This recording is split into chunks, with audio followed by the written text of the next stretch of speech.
The road goes ever on, and this time the road takes us to the next big Middle-earth gaming event at Warhammer World, the Middle-earth Throne of Skulls 2022. We will be in attendance with some of our very dear friends, some of our regular faces. We will have Chris Jones, Wayne Smith coming with us as well, and a long overdue chance to see some very dear friends and get involved back in the Middle-earth gaming community. Probably my favourite event that Games Workshop hold, mainly because there's just such a super chilled atmosphere up there. There's not as much of a competitive element compared to other tournaments. It's all about just going up there with your friends, seeing everybody, having an awesome 5-6 games of Middle-earth, and just basking in all the Lord of the Rings glory that you can. So today's little vlog is a chance just to chat through the army we're proposing to take. We did this last few events we've been to. We have shown off the last couple of armies. I think the first one was Thorin's company, which was fun. We ran a little contest for that. But this year, our army we are going to be taking is the Legendary Legion, the Grey Company, from the Gondor in Flames supplement. So we have seen my Rangers on the channel before. That was about 700 points value. I only ever got it to. It was missing the twins and the last few Rangers to tip it to the 1,000 point mark. But as we haven't done 4,000 points of Grey Company yet, I thought it was a great chance to finish off that army, have another army in the box ready to go at a moment's notice. I chose a really bad time to do this as well. By the time I decided I was going to take Grey Company, Games Workshop had discontinued the Grey Company models. And I needed two Rangers to finish it off. Thankfully, Wayne Smith came to the rescue, so we do have all the models we need to field a full 1,000 points. Well, let's go into the list and show you what we are taking. Starting off our list, we have our leader, Aragorn Strider. He is equipped with an Elven Cloak and has armour to give him an extra boost of defence, up from defence 5 to defence 6, just to give him a little bit more stay power on the battlefield. He is also equipped with Anduril. We haven't gone for the bow just yet. We may well put that on, but currently he stands at 170 points.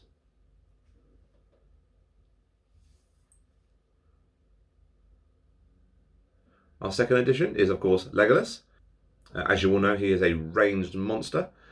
He is equipped with an Elven Cloak and armour, again, to up that defence, give him a little bit more stay power. It takes him to defence 5, I believe, so we don't want Legolas at defence 4. That's not a good place for Legolas to be. And he comes in at 110 points. And of course, we have the last of the 3 hunters. We have Gimli, son of Gloin. He is also equipped with an Elven Cloak, which comes in at 105 points. Now, these Elven Cloaks are going to really help just to give the Fellowship members a little bit more protection at range when they're hiding around scenery. And if I play this right, which I probably won't, they will be well protected at range. We then have Halbarad. He is carrying the beautiful banner of Arwen Evenstar. It's a whopping 40 points for this banner, but it's super worth it because we get a 6-inch range on the banner rather than the usual 3. And then also, all friendly models within 6 gain Fearless, which is going to be huge when it comes to spirits, ring wraiths, trolls, anything that causes terror. They don't care. They're going in and they're going to try and hit it. Halbarad also suffers no penalties for carrying said banner. He is quite a key linchpin to how the Force works, and he comes in at 110 points overall. And now we have the 2 new additions to the army list. We have Eladan and Elrohir, the Elven twins of Elrond Half-Elven. They are equipped with Elven Cloaks, heavy armour, and currently they are equipped with bows. Now we are looking at getting some bows to put on their bases just so they are represented there. And that comes in at 190 points. These are 2 super heavily armoured killing machines. They have some special rules which are unique to them. We haven't touched on them much on the channel yet, so we'll give you a brief little rundown of them. They're another source of a significant amount of might, with a super solid fight value, strength, and attack and wounds count each. While they're fighting on foot, they can choose to fight in one of 3 ways. They can fight with a single sword and use that as a 2-handed, so they will get the -1 but the +1 to wound. Alternatively, they can fight with both swords, at which point they increase their attack characteristic from 2 to a 3. So now you've got 2 more 3 attack, fight value 6 monsters running around the battlefield, causing havoc everywhere. They can also elect to parry, which counts as shielding. As good as the twins are, they do have a slight pitfall in regard to the unbreakable bond rule. If one of them dies, the other one basically flips out, decreasing their defense by 1 and increasing their strength by 1, at which point they must always move as fast and as quickly as they can to the model that killed their brother. and must always charge if possible. Yes, but they come in at a fairly hefty 190 points for the two of them. And then onto our bread and butter of our list. We have 5 Rangers of the North, just with bows. As you can see here, we've gone to the painstaking task of stringing all our bows, as well as studiously painting freehand on the back of the cloaks, because apparently I hate myself.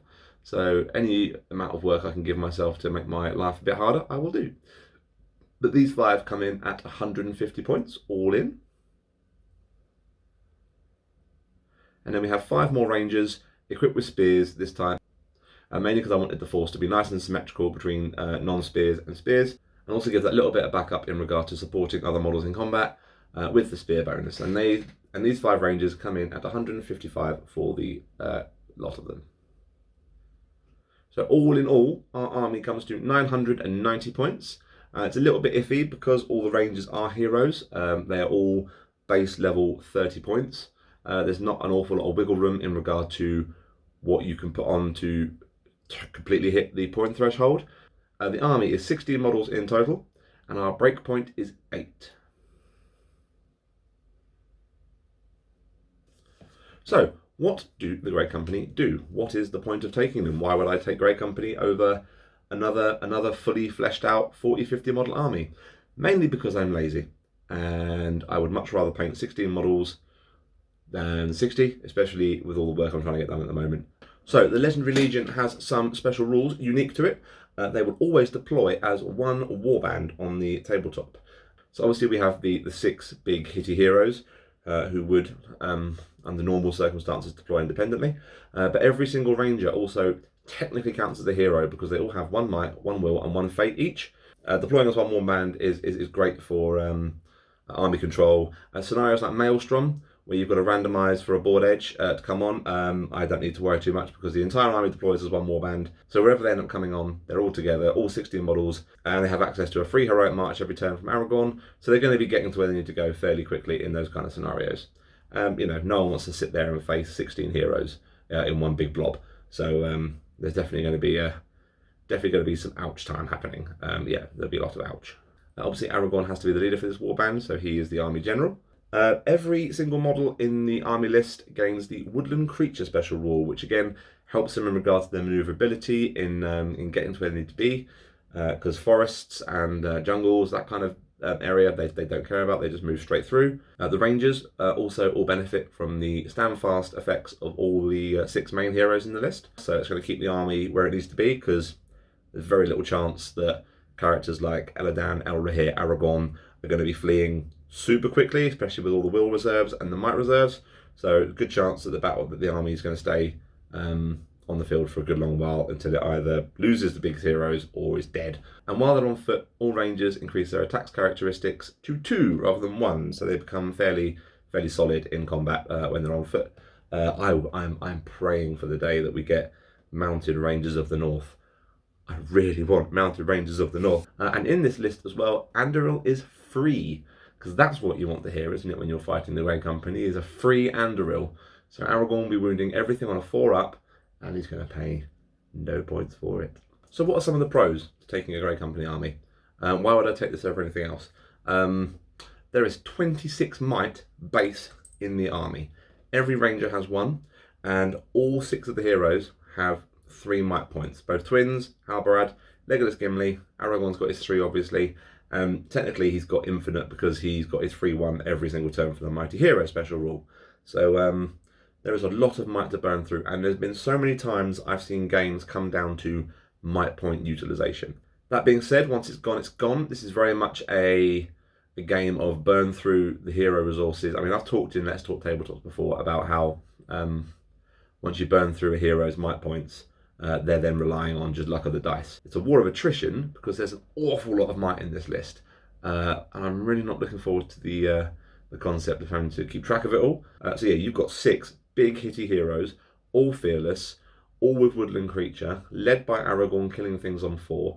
Every single one of the heroes has got access to Heroic Strike, so it takes the 5 models out of the 6, because Halbarad is only fight ready 5.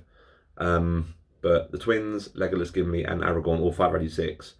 With Heroic Strike, and all the might points we have at our disposal, there's not going to be an awful lot that we can't go toe-to-toe with, at least initially, until these might reserves dwindle.